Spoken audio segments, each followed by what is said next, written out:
morning and welcome to another live edition of Wealth Building Wednesday. Wealth Building Wednesday is brought to you by TRHT Selma. TRHT stands for Truth, Racial Healing, and Transformation.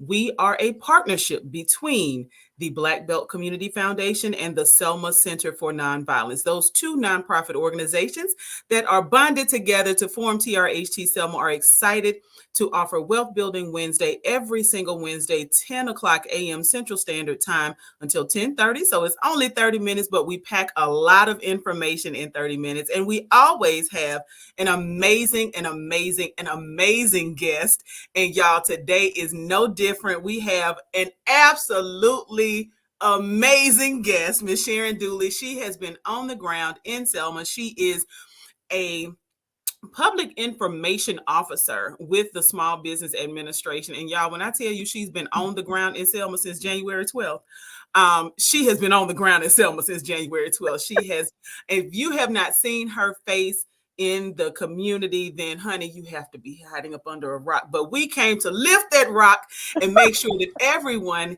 has the information that Mrs. Dooley is offering us. Welcome, Miss Sharon Dooley. And good morning. How are you? Doing great and excited to have you here. I know this was a bit last minute, but I know that you all also have an event coming up. We want to make sure that folks who have not had an opportunity to learn what the SBA can do as far as disaster recovery have an opportunity. But for some folks, SBA, these are three letters that may go together, they may not, and we want to help people understand what exactly the SBA does, what it is, what it does, and especially how it's helping Selma recover and the Black Belt recover during this moment when we have experienced tremendous loss, financial loss, and loss of lives. So what exactly is the SBA? Okay, well, the SBA, we're at the Office of Small Business Disaster, Office of Recovery and Resilience. And what we do when disasters happen, we come out and we offer long-term, low-interest loans to homeowners, renters, businesses of all sizes and most nonprofits, which includes museums and houses of worship. Now, we offer these long-term loans, which would be up to 15 to 30 years to repay. The interest rate for this disaster, which is in Selma and Dallas County, is for homeowners and renters as low as 2.313%, and for businesses it's 3.305%, and for nonprofits it's 2.375%. Now we offer these loans, and like I say, they are long-term, low interest. Renters may qualify for up to $40,000 for their personal property, which is like their furniture, their clothing, or a vehicle that may have been damaged. A homeowner may qualify for up to $200,000 to repair the structure of their home, and then an additional $40,000 for their personal property, their furniture, their clothing, or a vehicle. And then on top of that, a homeowner may qualify for up to 20% of the verifiable damages for mitigation. So that's to build back stronger, to put in up sump pump, to put in storm windows, or something of that nature. Businesses may qualify for up to $2 million for their structure or their equipment and their inventory. And on top of that, we do offer economic injury loan, disaster loans to businesses. That's working capital. They may have received they may not get as much revenue this year as they did last year because of the storms, and tornadoes. You may have lost power. You may have lost like I say, your inventory, your equipment. So you're not going to have that much revenue. So that's what that's what our idle loans are for. Okay, so the SBA, for folks who this may be new to, is the Small Business Administration, and Mrs. Dooley actually works specifically with disaster recovery. And so she's been on the ground in our community sharing information, and she just shared a whole lot of information. Listen, I can't type fast enough to type in everything in the comment box to share with you everything that she just shared. That she just talked about, but there are some questions that we do have, and we'll get back to the maximum amounts that people may qualify for. But wanted to ask you, I know that since January 12th, about a third of the city of Selma was impacted by the tornado, with structures being damaged, including homes and businesses. We thank God that no person was severely injured, or there was not, and we thank God that there was no loss of life. But we know, though, that people are still in the midst of recovery.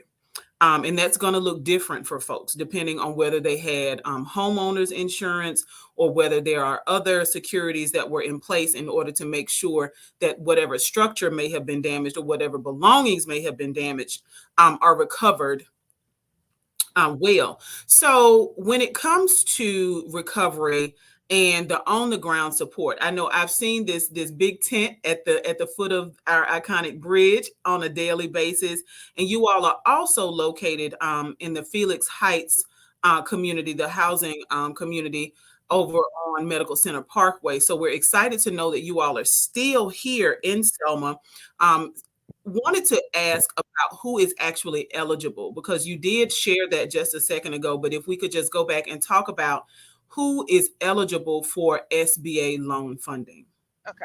We offer loans to homeowners, renters, businesses of all sizes, and most nonprofits. And like I say, that includes museums and houses of worship. But I want to go back and clarify that now, because the time has gone on and the deadline has passed, that we are now in Felix Heights Community Center, which is the Okay. 4 Parkway, and the tent is no longer here. That Oh, bottom of the bridge, but we are at Gospel Tabernacle Church's 2300 Summerfield Road, and that's Pastor Grayson's church. So we are located in those two locations right now. And okay. still apply online at disasterloanassistance.sba.gov, or you can apply on the phone at 1-800-659-2955. And then if you have a hearing or speech impediment, you can dial 711. All right. So there's a lot of ways that folks can apply. And you said that renters, homeowners, business owners, as well as nonprofits, including museums and houses of worship, are all eligible for SBA loan or could be eligible for SBA loan assistance. Correct. Okay. So now we keep saying this word loan. So a lot of folks may think that, oh, well, the SBA is giving away money. Not so fast. The word loan is different from a grant. So, what's the difference between the loans that the SBA is offering and grants that may be made available through other agencies? Well, grants is money that does not have to be paid back, and Right. loans are loans, and they do have to be paid back. Like I say, they are long term, so some of them are up to 15 to 30 years, but they do indeed have to be paid back. Okay. And so the interest rates, those are some great interest rates. If anybody has been keeping up with the news, then you know that interest rates have been going steadily up. The Fed has increased the interest rates about 1/4% for the last probably 9 months now, if not the entire year, in order to try to push down or help make sure that we aren't entering into an even further inflation. So, want to go back to those interest rates because these are loans, these are not grants, so they do have to be paid back. The interest rate matters because your principal is the amount that you may be awarded, right? The loan amount itself. But the interest rate is the money that you will pay on top of that in order to receive that. So, if you don't mind sharing with us what those very low interest rates are again. All right. For homeowners and renters, their interest rate can be as low as 2.313%. For businesses, it can be as low as 3.305%. And for nonprofits, it is 2.375%. But here's the thing, on top of that, SBA has waived all interest for the first 12 months on these loans. If you're approved, you have no interest for the first 12 months. And then your initial first payment will be deferred until the 12th month after your initial disbursement of any loan proceeds. So 0% interest for the first 12 months, and then your first payment is not due until the 12th month. Now listen, now the old folks used to say you can't beat that with a stick. Look, so we are excited to know that there are resources available, very low interest rates, and the fact is, as Mrs. Dooley just stated, your first payment isn't due for a year. Correct. To the 12th month after you receive your initial loan disbursement. And the interest does not start accruing until after that first year. Correct. 0% interest for the first year. And I want to let them know that these are fixed rate loans. So whatever your initial payment is, that is your payment throughout the term of your loan. There's no prepayment penalty. So if you wanted to pay it back early, you can do that as well with no prepayment penalty. Or you can pay more and there's no prepayment penalty as well.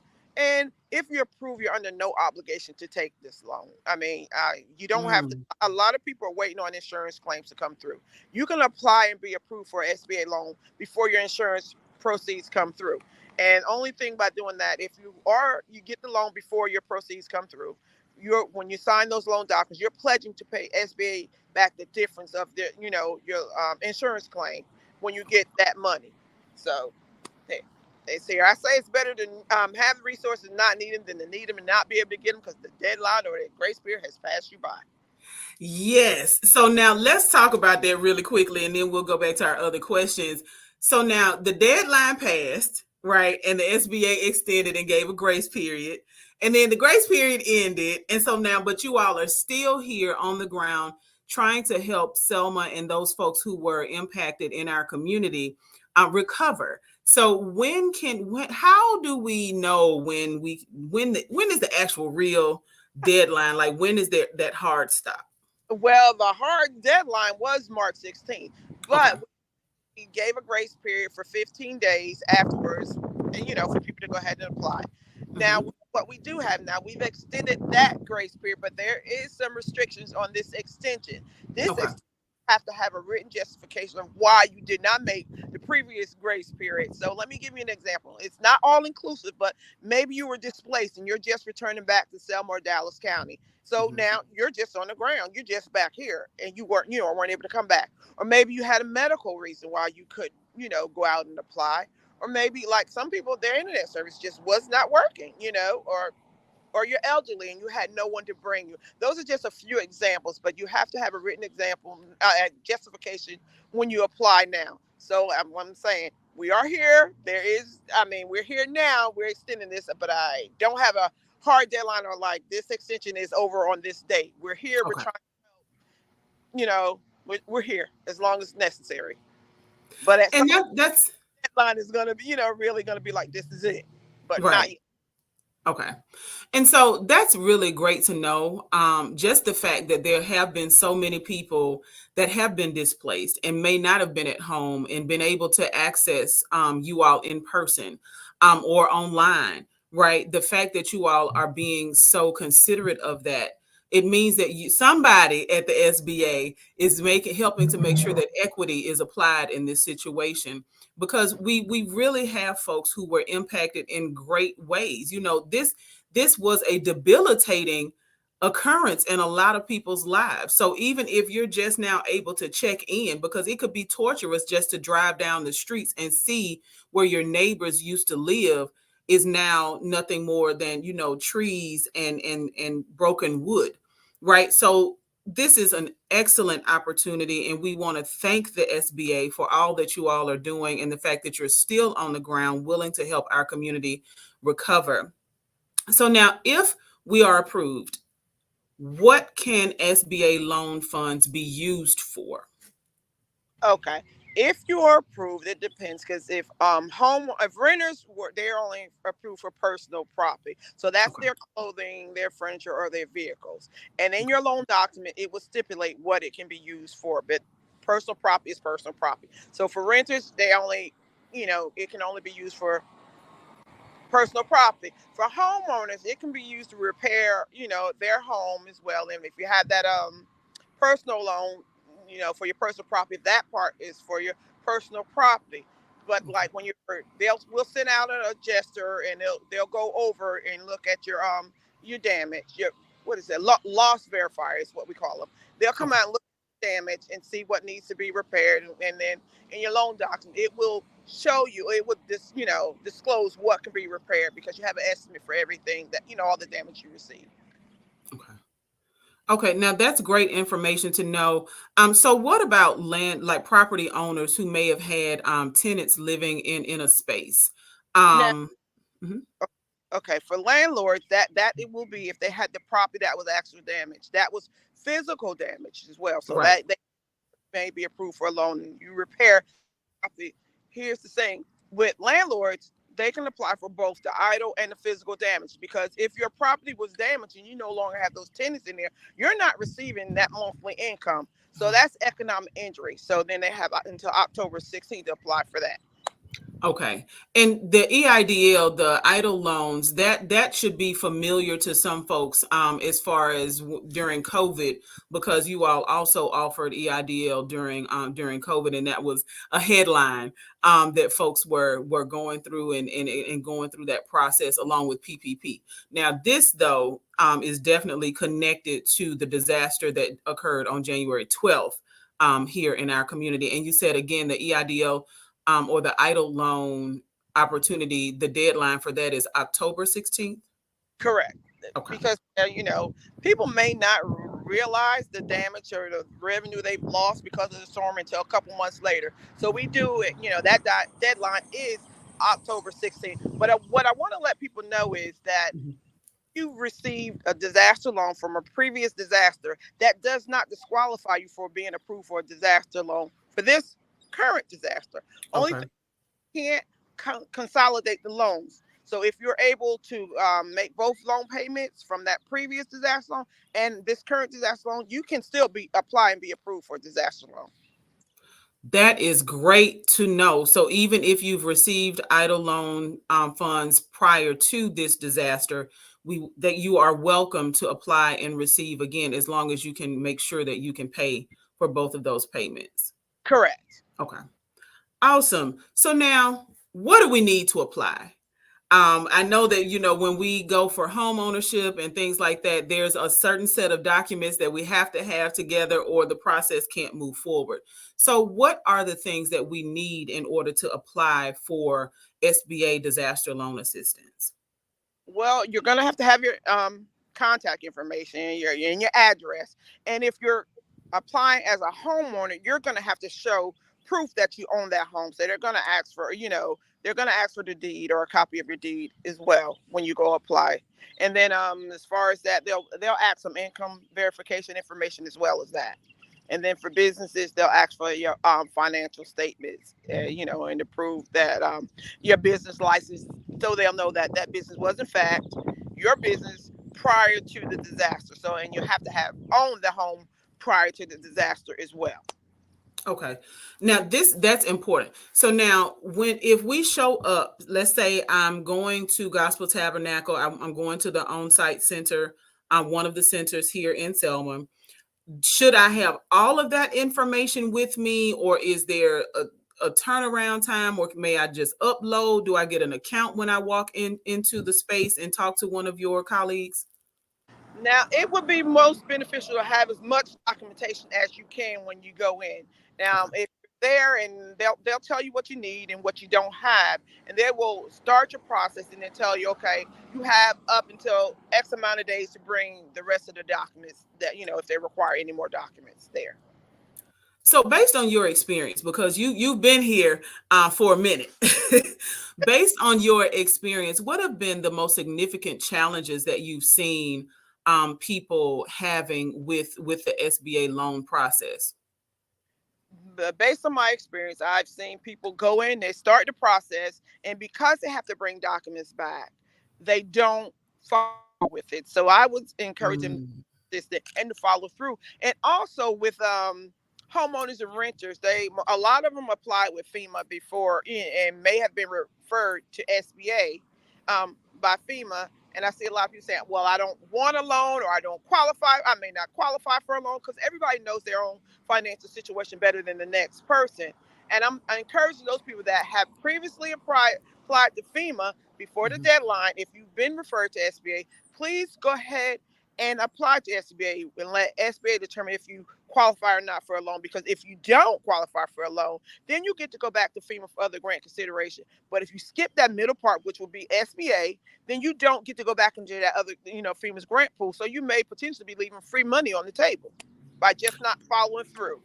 Wow. Okay. So if you have applied for FEMA, if you're watching or you know someone, and you need to share this information, if they've applied through FEMA and been referred to the SBA, please move forward through the SBA process. Because if you, and correct me if I'm wrong, if you're denied through SBA for a loan, that means that you can go back to FEMA, and you maybe, like you said, be leaving the grants from FEMA on the table just because we skipped that middle step. Correct. Because our system automatically refers you back to FEMA if for whatever reason we can't give you a loan, may it be your credit, or maybe you just don't have the ability to repay a loan. You might have perfect credit, but you cannot stretch another payment out of your monthly income. So that means we can't give you a loan. So we automatically refer you back to FEMA. But you have had to have applied to FEMA by their March 16th deadline. Okay. So you had to have met the March 16th deadline with FEMA. And if you've done that, they've referred you to SBA. Please, while SBA is on the ground right now in Selma, make sure that you follow through with that process because, like she said, you may be leaving free money on the table, y'all. And who wants to leave free money on the table? Especially in a time like this. So now you mentioned the C word. So I have to ask, and that C word is credit. Are there minimum credit scores required in order to take advantage or to qualify for SBA loans? Well, SBA says you have to have a credit history satisfaction to SBA. However, I mean, of course, there is a minimum credit score, but everybody's situation is different. Right. Ours is much lower than the standard financial institution at this time. I'm saying I think it's between 570 and 580. Okay. That may be the minimum. So Okay. there. And so now, if you're a small business, do you have to have business credit in order to qualify, or will that be based on the business owners or whoever is applying? Will that be based on their personal credit? That will, if you're applying strictly on the business, then it's going to be based on probably both the business and the person applying, because you're going to have either have an EIN number or you might use your social security number, and they're going to go on that as well. So they will pull that credit for the business and that person. And what we say, you have to be able to repay the loan. And so if you can't, then that will disqualify you for a loan, whether your credit is excellent or not. You know what I'm saying? Hmm. Maybe stretched to the limit monthly based on your income, so that will disqualify you as well. However, Hmm. you do if you are denied, you have 6 months to apply what we call reconsideration, but the average person would say an appeal. So I Okay. encourage anybody that has been denied, business or homeowner, make sure you call and see what you're missing and so you can get all that together before you start your appeal. But you do have 6 months to apply for an appeal if you're denied an SBA loan. And now that also may mean that within that 6 months, if there's some small issues, say if you have a 560, right, and you need to be at 570, 6 months, and it's a small issue on your credit that you can repair, you can get those 10 points within that 6 month window. And then that may mean that you could be reconsidered and approved, correct? Correct. Yes, it does. Okay. So listen, we got to work on our credit. We talk about that all the time on Wealth Building Wednesday. And this is an important time for us to make sure that we are getting ourselves financially in order. Everything happens for a reason. And this could be someone's opportunity, whether they know it or not, to improve their living quarters and to improve their circumstances, quality of life. So just really, really quickly, wanted to go back and ask, what do we need when we seek to apply? And this is really important because if you're walking in, Mrs. Dooley is asking us very politely, on behalf of her colleagues, to bring in certain information. It's going to make the application process go so much more smoothly. So if you could just share really quickly again those things, if we are a renter versus a homeowner versus a business owner, that we will need to have in order to start and hopefully move through the application process. Okay, if you're a renter, you're Mhm. going to have a copy of your lease, because they'll Okay. need to know that you were indeed an actual renter at that property. You have to have something showing your address that you actually lived at that property as well. And then if you have income, if you have employment, if you have it available, bring a copy of that as well, because that will make it process go by smoother and quicker. And the more Okay. documents in, the faster you can be approved. Okay, for homeowners, you're going to have your personal information, like your driver's license, and something to verify that you do actually live at the address. Mhm. You're going to need a copy of your deed to show that that is indeed your home and it was your home prior to the disaster as well. And if you have employment, any information that can show them that as well. And then for businesses, you need your well, of course, your personal identifier information, a business copy of the business license if you have it, or if you're actually like leasing that building, a copy of that as well, and Okay. then your financial statements for that business if you have that as well. And also anybody that has, if you happen to have your tax returns on hand, that's Mm. owner, renter, or business, please bring those in as well. Now you know what, and I want to connect this dot. If people aren't catching it, all of these things are connected. FEMA, SBA, IRS, all of these folks are connected because they are a part of our federal government. So it's important that we have those documents with us so that we can verify what's happening.